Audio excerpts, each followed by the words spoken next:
Welcome students to Dr. Sourav Sir Classes. So what is in our question for our Madras School of Economics 2025 expected question for economics? So let's see what is there.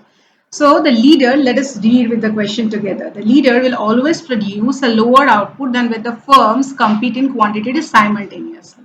So assume that the firms are identical in terms of the output produced as well as the technology. So we have to answer the same.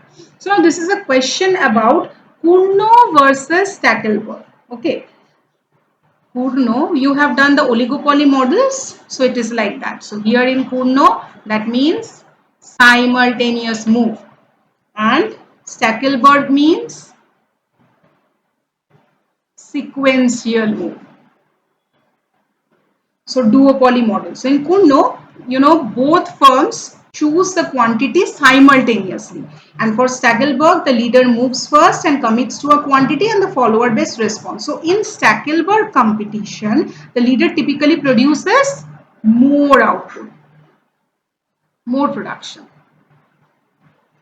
And than in the Kuno, and the follower produces less. But the total industry output is higher in Stackelberg than Kuno.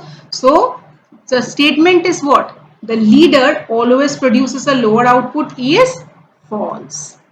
So let us know if you need any more clearance, and this is a number you can ask for any help or explanation of this, and we prepare for various entrance examination. You can check out our website also. Thank you so much for watching the video and best of luck students. Keep on watching. We are coming with all the questions in the series.